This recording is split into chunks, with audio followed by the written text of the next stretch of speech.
Well,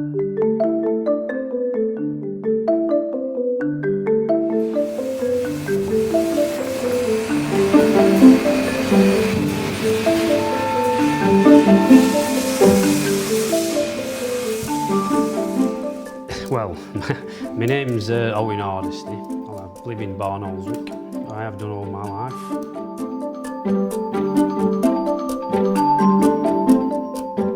Started working at Hope early 1990. I was actually a centre lathe turner. Back then there were with no CNCs or anything. During that early first month of starting, I actually bought myself a mountain bike. I already rode motorcycles in trials and I just felt the brakes were totally inadequate compared to what they could be.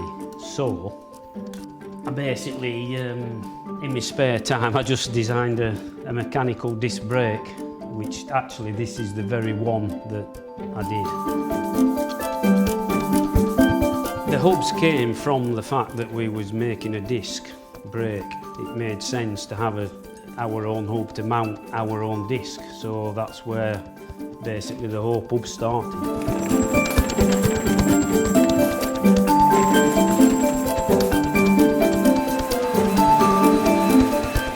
When we first set off, I mean, we had a goal. I mean, they were massively into weight.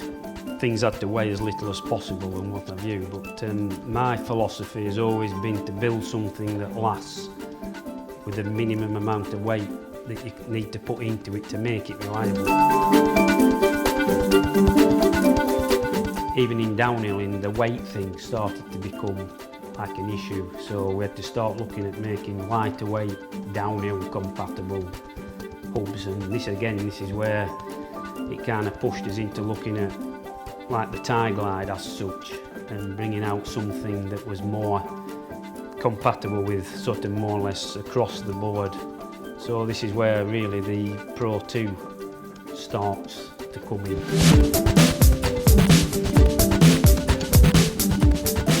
We've gone down the forging route again, just like with the cranks. We get a lot stronger part because of the grain structure. And also the forging itself is actually quite close to the finished part. So even though there's quite a bit of waste, there's still a massive amount of time saved during the machining and production process. We'll come in the morning and we'll fill up the table on the robot, fill up the gantries, and then we'll run one off, make sure it's all correct, all the lengths are fine, and then we'll then set the machine going in fully automatic and it'll run all day. We'll keep checking them throughout.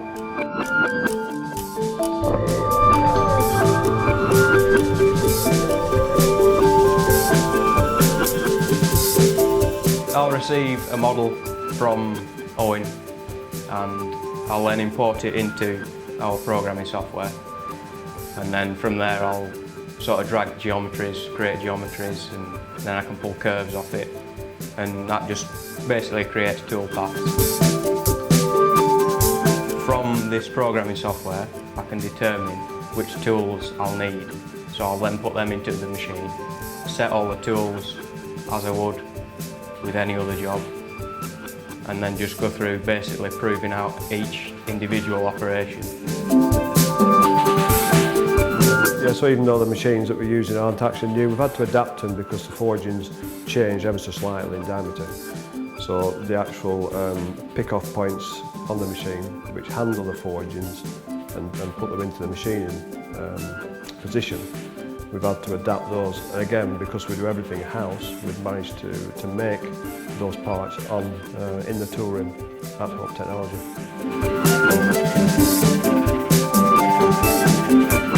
Another advantage of developing a part, evolving a part from the current one, it gives a good chance to look at actually the machine inside as well. So even though the machines are existing, there's been big improvements in the cutting tools available. So that's given us time now, because of new programs, to research different cutters, different applications, and we can introduce those at the same time as we bring out the Pro 4. So hopefully that will give you a better surface finish and a better overall product at the end of it. was about 5 years of the Pro 2. We then needed to look at pushing the boundaries a little bit further, and that's when the Evo came out, which was a 17mm axle right through with a 12mm hole right through, so we could fit all rear ends just by changing the end spaces. That was another key.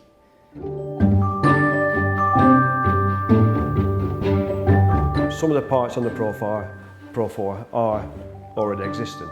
One major change obviously is the cassette of the barrel itself, the bigger ratchet. The material's the same, but again I've looked into that this time. I've actually sourced the material from a different mill, and that's given a far better result as far as bearing tolerances go and actually maintaining the accuracy. The axle is the same, the majority of the spacers are all the same. Again, no new machinery needed for those, it's existing machinery, new programs, but again, new tooling, cutting tools, which are helping to produce a better part at the end of the day.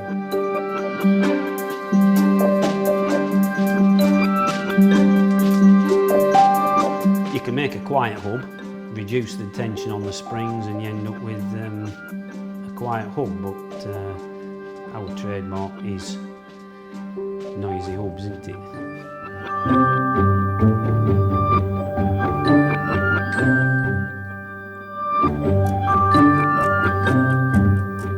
The poles that are in the rear cassette on the hub, they're made from a hardened tool steel. They're actually produced on a wire cut, a wire EDM machine. Extremely accurate machine. It's possible for some components to hold an accuracy of 1 micron over several cuts. The process is quite a long one. We do a stack of 3 plates over a night shift, a 12-hour night shift, and it actually takes 12 hours to produce all the poles.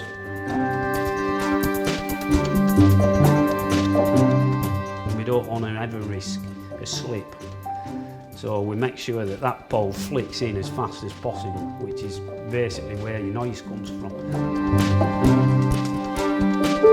The plates are hardened before they're cut, so that as soon as the part comes off the machine, it's given a quick rumble to take away the sharpness on the edges, and it's ready to use.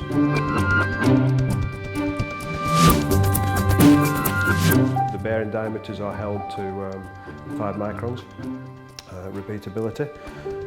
Every single bearing diameter is checked on each and every hub we do, so you can imagine that's 60, 70, 80,000 parts a year.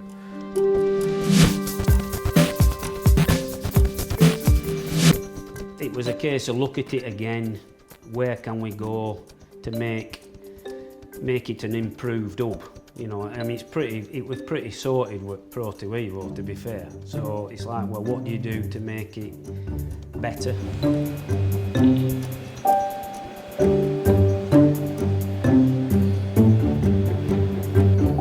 We have a CMM machine in the inspection room. So there's the first batch in the morning, they are randomly selected and inspected. Again in the afternoon and at various points throughout the day, but also the guys on the machines, they're responsible for their own inspection. And it is emphasised to each and every person that it's critical that everything is checked to maintain the quality that Hope is recognised for.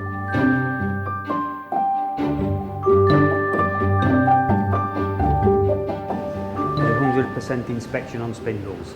On this particular one, there's 4 different diameters, 3 lengths, and the radio run out. There's 2 programs. One of them checks every single thing on there, but because every spindle goes through this machine, we just run a quicker program which measures the more important one.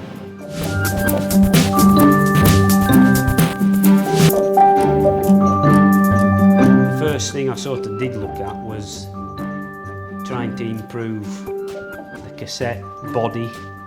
We've reduced the amount of bearings in there down to 2, which meant increasing the inner one in diameter, which then led to that then kind of has a knock-on effect to the pole carrier, then it has a knock-on effect to the ratchet, that has a knock-on effect to the hub body. So we've finished up just by changing really one thing.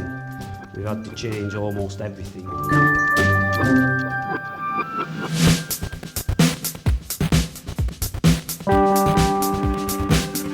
My name's Mark. I'm head of the anodising department.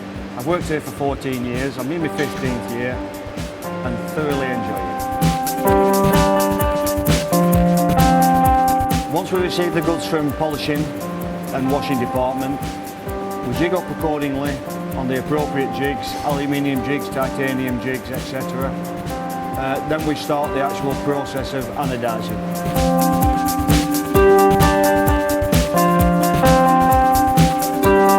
First of all, they go through a cleaning process, which takes 5 to 10 minutes, and then they dip straight into the anodising tank, the electrolyte fluid. Put a positive current through them, electric current, which can last for approximately between 12 minutes to 40 minutes, sometimes 60 minutes, depending on the material. What happens there is the current attracts the acid right onto the component and builds up a porous film around it. So once we rinse off the acid, when it's finished anodising, you have this porous film which absorbs the dye. As long as you manage the tanks and keep them nice and clean, they'll always come out looking quite good.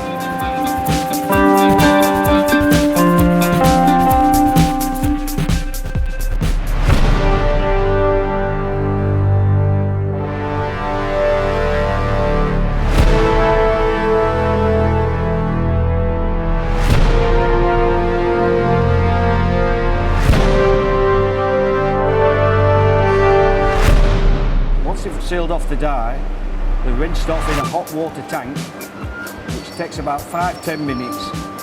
That hardens the film so that you can handle the goods, the components, without leaving any fingerprints or anything like that.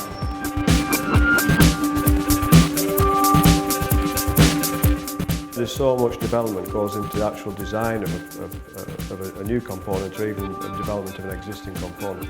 There's so much effort goes into producing a really nice finish to the etching.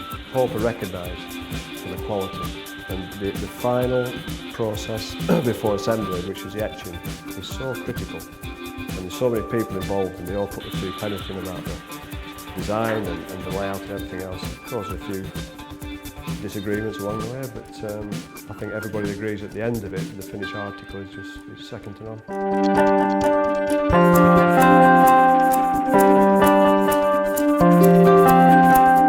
To put the bigger bearing in, we've had to grow. The pole carrier has had to get bigger, which means the ratchets have to get bigger.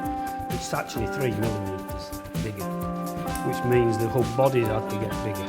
We've had to increase the diameters of the spoke flanges. Like we said before, one thing leads to another. It's just evolved into something that's hopefully now that the Pro 4 will be pretty much a really versatile, you know, fits anything and ultra reliable hub.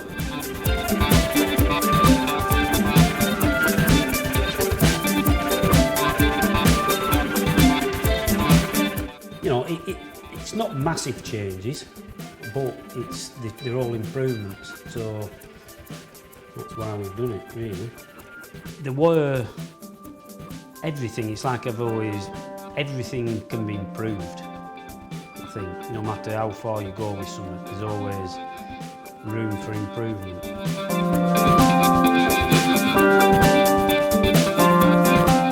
We want somebody to buy one of our hubs, and I want it to last them 5 years. You know, they shouldn't need another hub until a new hub comes out, because we can't make massive numbers of something. You know, we sell everything we make, and I dare say we could go bigger, but we don't want to get any bigger. I think we're right with the size we are now. You know.